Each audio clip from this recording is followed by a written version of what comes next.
Get in the know. Non-stop Vikings talk. It's Purple Daily on Score North and ScoreNorth.com. Purple Daily, presented by Surly Brewing Company. But we got a team in here. And this is like intent. Now every time I beer, we go. Let's go. Let's go. Let's go.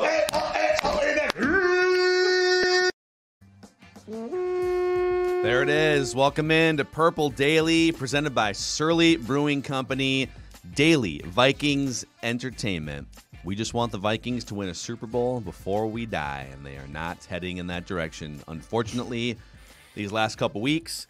If you're watching us on the Purple Daily YouTube channel, thank you. Click that subscribe button. Click the like button if you're just sick of the crap. You're sick of the offense. You're sick of people barreling their way down the aisle trying to get off the plane before everyone else, which I'll tell you about later. Oh, my God, I can't wait. But if you're watching on a TCL TV, thank you, because TCL, big supporter of us, and they have a lot of great TVs for watching football. New lineup of award-winning TVs delivering the most entertainment with stunning resolution at an affordable cost. Enjoy more of the things you love with TCL. All right, you guys ready for a little Four-Question Friday here? I love Four-Question Friday. Four-Question Friday? Do it. Fourth quarter Friday? Fourth quarter. We got to play 4. All right, here's question number 1. that? You like that? I'm going to read you a quote and then ask you a question. Star Tribune tweeted this out. Justin Jefferson, when asked about the Vikings getting over the hump after these frustrating losses, quote, "It doesn't have to be close," meaning the games don't have to be close. Putting points on the board, not being conservative, and running up the score is what he said needs to happen. So my question is, how pissed do you think Justin Jefferson is getting right now? Oh, I think he's definitely frustrated, but I don't think he is because of his age and it being his second year. I don't think he is anywhere close to where Thielen is as far as being pissed. So I think he's frustrated and pissed, but I also think he knows I've got a lot of time left. You know, at his age, you're thinking I got lots of time left, and I think there is definitely. He's probably bewildered because he's probably like, I'm really good and I don't get the football more. And I caught a long touchdown pass in the last game and then they sort of forgot about me. So I'm not dismissing this. I'm sure he's ticked and bewildered by it. Thielen is downright Digsonian right now. Digsonian. He's Digsonian. He is beside himself. His career, the clock is ticking. He's still a productive, good player. And they're not passing the football, and they're trying to run an archaic scheme. So I think Jefferson. Now, if we get to a year 3 of this, which I don't think we will, to be very clear, but if we do, then I think the pissed off nature of Jefferson gets much worse. But right now, I'm saying Thielen is the guy who is going to eventually here. He's already bordering on it. Yeah, Thielen's like... He's going to melt down, and he should. By the way, Adam, go ahead, melt down. I want to hear it. You're right. I'm with you. I need to know, like, obviously, like, his agent going out, like, Barrett's and making those comments on Twitter. Like, Thielen clearly vents to his confidants about the offense and Zimmer or whatever. Justin Jefferson, by the way, is 20th in the NFL in receptions per game. He's 19th in targets. That's amazing because I think he's for sure one of like the 6 or 7 most talented and dangerous wide receivers in the NFL. And he's just collecting dust. Like, he has basically half as many targets as Tyler Conklin the last couple weeks. Oh my God. And we'll get to a Kubiak quote here in a second too, but you know, I think he's handled this really well. It would be really frustrating. And I'm not talking frustrating from like a diva wide receiver standpoint where, you know, just give me the ball because I need the ball. The best way to run up the score and to widen some of these leads is to get the ball to your most explosive player. So it has nothing to do with being a diva, which he's not being, by the way, and everything to do with optimizing strategy to score the most possible points and take the biggest leads. And so he has a right to be pissed. And I love that it leaked out a little bit. Like, he's not going to go full, he's not going to light the room on fire. But for him to say, yeah, we don't have to be playing in these close games. And if you could sort of get the truth out of him even more, he'd be like, oh, maybe they can target me an extra 5 times instead of our backup tight end who's starting. Yep. Now, Dex, what do you sense from Justin Jefferson? I don't think he's ready to have a mutiny. I think he's frustrated deep down. I don't think he's ready to go full-on Stefon Diggs mode yet, but I'm sure he's frustrated. I mean, the fact he's only has received about 9-10 targets over the last 2 games total is pretty criminal. But I do think he's still, because he's only in his 2nd season, is still trying to find his way a little bit. He's not going to be an alpha or a diva yet, but this is not trending in a nice direction, basically. If you saw how the Stefon Diggs situation played out here in Minnesota, it's kind of unfortunately mirroring the same thing that happened with Diggs. But it's not going to get that far because Zimmer wasn't on the hot seat when the Diggs stuff, because they were still like within 2 years of an NFC Championship game. Yes. This is going to get rectified. Whether they hire the right new coach and coordinator combo remains to be seen. But I can almost guarantee you that there's going to be more offensive-minded people running the show in 2022, and this won't be a conversation.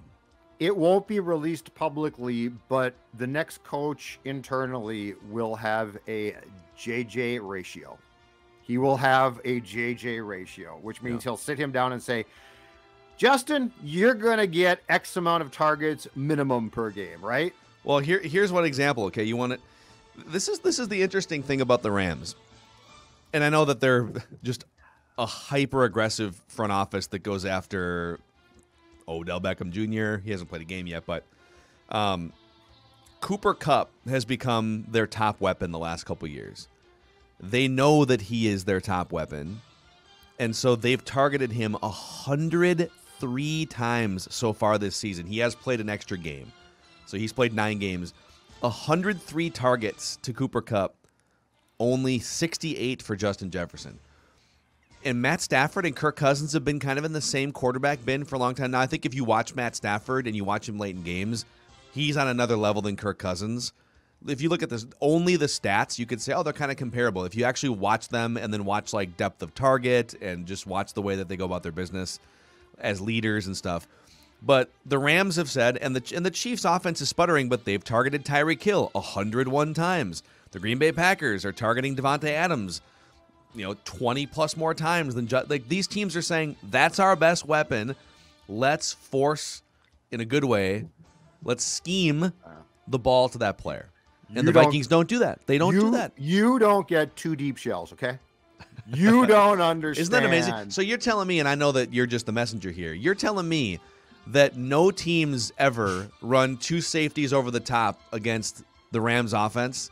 Because that's what Kirk Cousins would like you to believe, that, well, I mean, the defense played a couple high safeties, and so we had to stop throwing the ball to our best weapons, because that's what the defense is giving us the underneath routes, and so that's why we're throwing to tight ends, fullbacks, and backup running backs. Correct. And other teams and quarterbacks say, well, of course they're going to pay extra attention to Cooper Kupp, Tyreek Hill, Devontae Adams, etc. We still got to find a way to get the ball in their hands because those guys are amazing, right? And we thread the needle once in a while. And so by not doing that, also what you're saying is flat out, Thielen and Jefferson aren't trusted enough to make the plays too. Like, do you think Cooper Kupp makes some tough catches? Yes. My guess is he does. So you are essentially saying these 2 receivers, who along with, to be fair to him, KJ Osborne, have had really good years, are really good players. I don't know that they can do that job. It's like, okay, so that's a good segue, because here's question number 2. You like that? Question number 2. I'm going to read you quotes again and then ask you a question. So Vikings offensive coordinator Klint Kubiak said Thursday that the coaches have to be, quote, more conscious of funneling the ball to their best players. Kubiak then said on Justin Jefferson having just 9 targets in the past 2 games, quote, you don't want to come out of games with Justin having those types of targets. So my question is Klint Kubiak drowning in the deep end, or is Kirk Cousins pulling him under, or both? Both. Yeah, Klint is drowning, and Klint, so I'm not going to absolve either. Klint is drowning, and Kirk is like, I want to live. If you drown, that's okay. I will use you as a human buoy. Where's Conklin? Yeah, so I will survive. And they'll find you, and you'll have drowned, but I'll be fine. Yeah, it's both of them. There's no question. Kirk needs. Really, if you think about it, he needs an OC who's probably elite to be as successful as possible. Again, there's nothing left about Kirk that surprises me. There's nothing left about Kirk that surprises me where I'm like, But man, that gear surprises me, or that gear shocks me. So he needs an OC who is elite, and Klint Kubiak is in over his head. And so it's both of them. Dex, what about you? What's your pie chart between those two?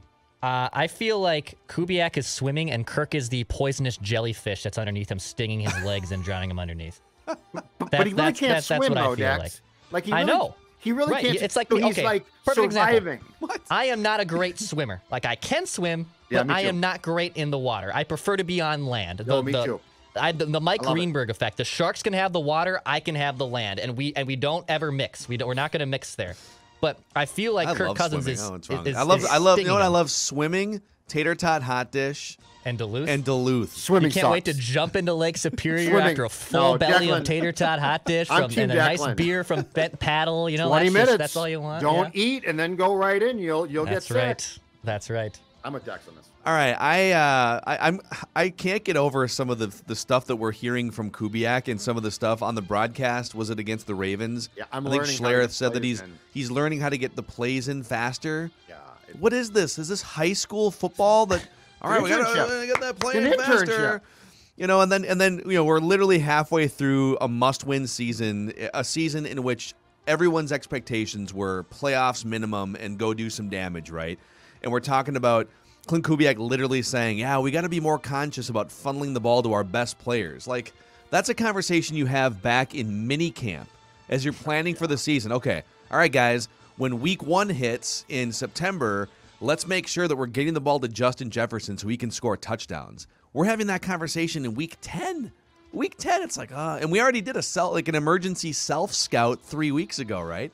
It's so dumb. It's like, they're literally sitting here playing checkers with each other, like debating the rules, and other teams are playing backgammon and chess, and they're grandmasters.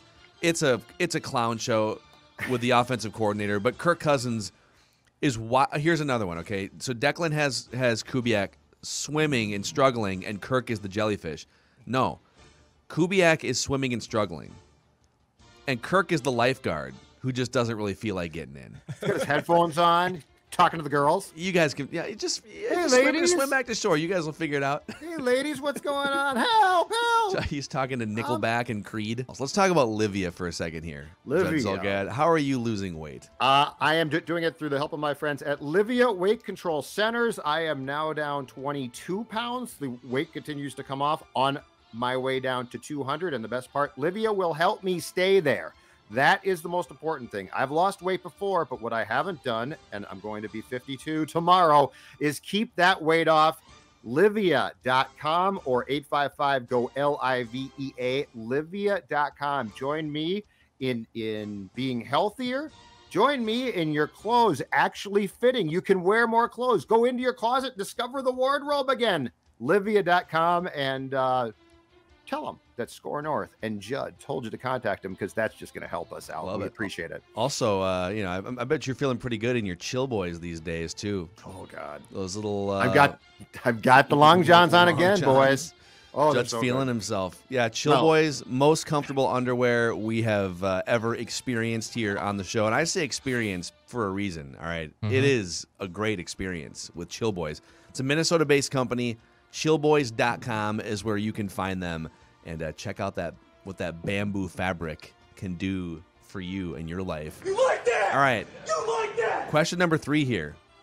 Just straight up, is Mike Zimmer coaching for his job this Sunday? I've gone back and forth on this one, because I really thought that if they lose this game and the Packer game, he's probably out. But he's been so morose and things feel so wrong. I'm going to go back on what I've been saying before, and I will say this: yes, if they now, I do not think they'll get blown out, and I won't even be surprised if they win. But if they go and play the Chargers and get blown out, things feel so melancholy and down, and things have gone so wrong. Yeah, I think that they can't afford to lose by 14 or more, or I think that there's a chance that they might make a change. I'll frame it differently for Dex. What's the percentage chance Zimmer gets fired if they lose on Sunday? 20%. 20%. I think it's low too. Yeah, and I could make a case it probably should even be lower, unless they get, like Judd said, absolutely blown out and embarrassed. then maybe it rises up a little bit. But I mean, they're going to be on the road. The Chargers are a better team. I would say it's low. I think it's like 20%.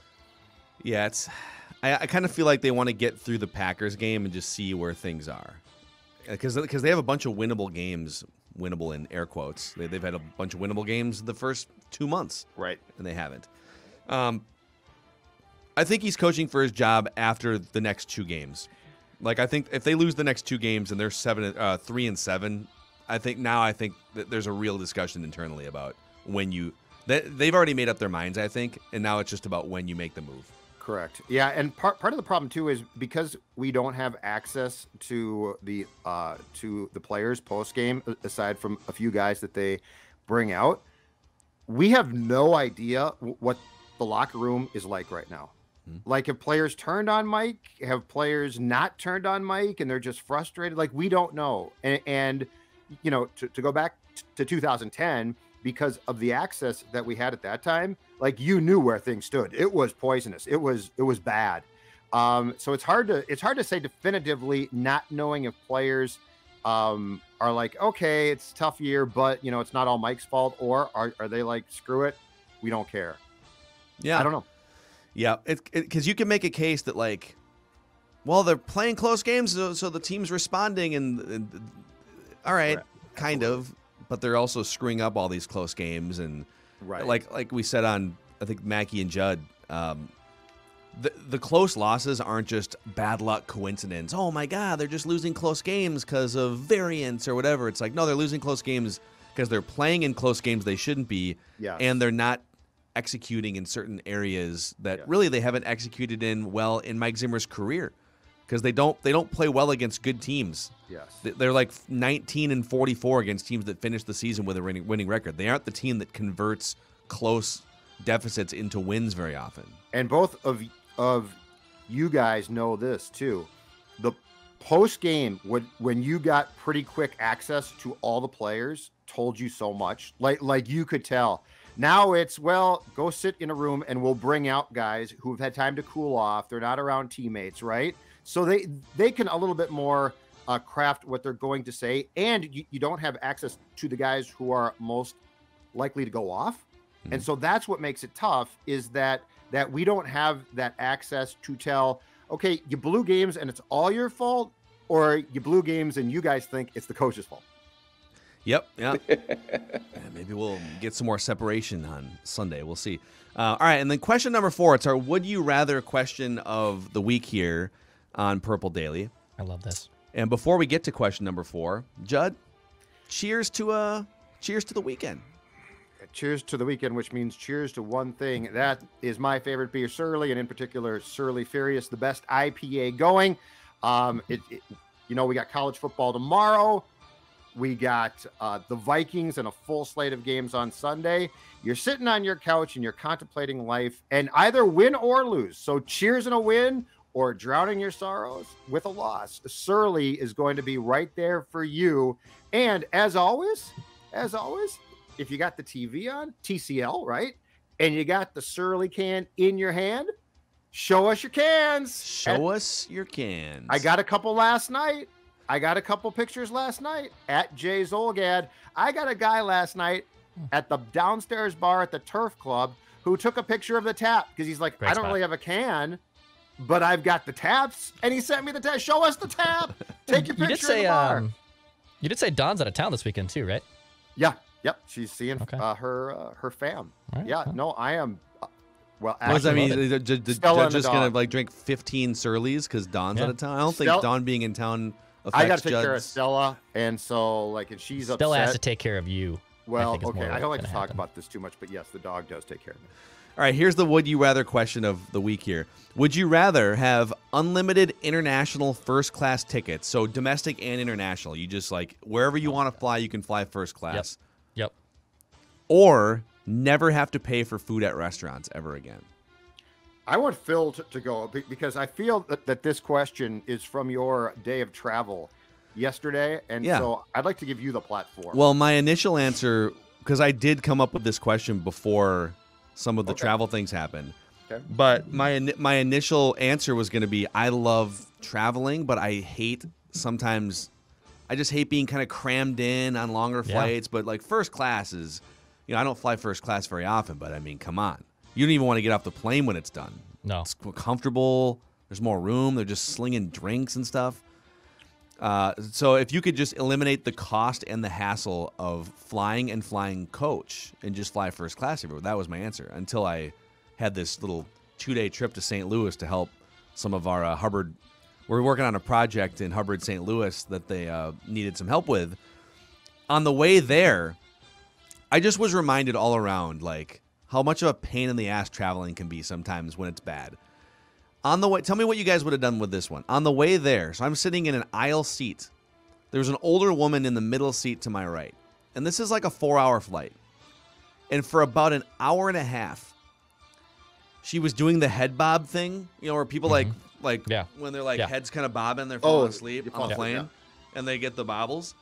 And her head kept landing on my shoulder, off and on, for an hour and a half. Oh my God! Now, are you in the middle seat here? I was in the aisle seat. She was in the middle. I elbowed her a couple times, like subtly, but I didn't want to create. I don't know. I didn't want to like create a confrontation. Boy, how old was the woman, roughly? I don't know. She had a mask on, so it's hard to tell. But her hands looked pretty old, so. You're in she's probably like she's probably in her 50s, so she's not that old, I guess. But I would have said something. What do you say? And she was sleeping too, so I would have like woken her up and get your stuff together, woman. I don't know. Like, I think. Can you please stop? No, I think what you do there is a subtle move. So like you don't elbow her, but you do the old shoulder shrug thing. So her head she jumps. Knows. So yeah. she knows, and you're sending the message. God, so awkward. But you're not doing it rude. Like the way to get around this stuff is to figure out a way to do it without like being a complete jerk about it. Because if a head lands on your shoulder, like it's ordinary to be like, oh, what's that? Yeah, it's weird. Yeah. And then by about the third time, I think she'd get the hint. So then on the way home last night, I got to the airport. I think it was a 4:30 boarding, and we were going to take off 5:15 direct flight back to Pacific Northwest. An alert comes up. Sorry, it's been delayed by 2 hours. No explanation. Nobody at the gate. So I go and try and find some dinner. Of course, there's like nowhere. It's kind of a small terminal. There's just like everyone's flights are delayed and stuff. There's nowhere to. So I was just like standing around for 2 hours.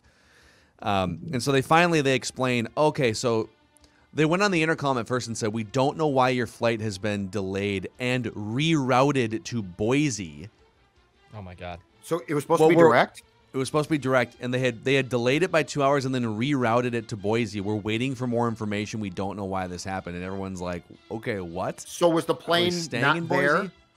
So the first problem was the plane wasn't there because the initial flight to Seattle to St. Louis was delayed. Yeah. But here's what happened. Because there had been delays previously, like in the day, and I don't know if everyone knows this, but pilots can't go over a certain amount of hours. It's illegal for pilots to fly like drowsy or whatever. The FAA mandates that you have to stay under X amount of hours. So this flight crew comes in, and they were going to then fly us as far as possible, land in Boise, which is an hour away in the air from Seattle, and then swap out the crew. And this whole ordeal from like start of the delay to finish wound up being like 7 or 8 hours, 2 o'clock in the morning, like just awful. And so everyone's just the plane finally lands, and everyone's just like, get me out of here, And the guy behind me gets up, barrels in, like right when the seatbelt light goes off, barrels in and grabs his stuff, and then just like immediately stands and cuts right up. First, certainly cuts ahead of me. I was sitting down. I'm looking over like, really, guy? What do you just calm down. Then he starts tapping people on the shoulders in front of him and saying, hey, I need to get off the plane. Can I move up? And a couple people let him go. And finally, one guy who was like 300 pounds turns around. He's like, buddy, we're all trying to get off this plane. He's like, yeah, but I really need to this. It's like, there's no connections left, man. It's you're staying overnight somewhere. How do you guys handle that? Someone who's trying to barrel their way up. If it's to catch a connection, okay. I'd allow the connections were all gone at this point. Yeah, and I think ordinarily to catch a connection, the flight crew will sometimes come on and say, if you're connecting, we will allow you off first, which I'm fine with. Yeah. In this case, I would have turned around and said, you're going to be stuck. Just because, like, of course, he was. Like, if you get by me, like, you're not going to get by everybody. So I would have tried to just say, you're not going to get, just, sorry, dude, we're just not going to. I don't know if it was like a digestive issue or a family thing. I really don't know what. It was probably a family thing. My guess is his wife was probably picking him up, and she was probably had been there but I mean, he's going to be in trouble regardless, probably. So it's too bad. But the flight crew stuff, the time on the flight crew stuff, can be maddening. That can be and I also, it's like, why were they allowed to fly to Boise? I get it, it's an hours restriction because they're hours. But like, okay, but so you're gonna land and then everyone's gonna sit there another hour, and then you're gonna. Oh, and then the best part is, so only the pilots got off the plane, but the flight attendants stayed on the plane. So they weren't over. I guess not. Yeah, because they all go over. I think. So they stayed on the plane. Yep. Everybody else stayed on. So it's all the same people except for the pilots. Yep. And the flight attendants get up at the front, introduce themselves again like it's a new flight. They go over all the instructions again like it's a new flight. They probably have to. I didn't know that. FDA regulations require that we tell you on each aircraft. Well, FAA. FDA. Oh my God. Food and Drug Administration. Hey, we got some cookies for you, but don't eat them. They're bad for you. Hey, this is from the FDA. We got shots for everybody. With that, I think despite all of that, I would still choose unlimited first class tickets. But 100%. I eat out at restaurants all the time. In fact, I'm sure if I had a financial advisor, he would advise me, dude, stop eating out at restaurants so much. You're wasting your money. But I've only done first class once in my life, and it was absolutely mind-blowing. And I am, in general, a very pompous and bougie person when it comes to airport and airplane travel. Like, I pay for clear security. I like going to the airport bar. I like doing Delta Comfort. I enjoy all that stuff with the airplane because I despise being in the back row of a plane. So no problem. I would love first class tickets to everywhere I go. I am 100% taking the free restaurants. I'm taking the free food because I'm going to be going to restaurants a lot. I'm going to travel occasionally, but I actually would probably, in the long run, save a lot more by taking the free restaurants and buying my own first class tickets when I do fly first class, because I don't fly it that much now. And when I flew for work, I got miles, and those get you bumped up. So I'm taking the free food here. All right. That's a good deal. Free steaks, good stuff. Yeah, I'm not going to fight you too much on that. Casserole. You like that? Well, you could also just eat really healthy at restaurants too for free. You could just get like the most healthy thing, and they make it for it's like having a personal chef, really. Like, you just go anywhere, and it's and by the way, it's cheaper because you pay for a personal chef. Yeah, I'm with you. So, well, there it is. 4-Question Friday here on Purple Daily. Don't forget Vikings Vent Line right after the Vikings-Chargers finish up on Sunday. Maybe we'll be talking about the season getting back on track or a coach getting fired. We'll see. See you guys Sunday.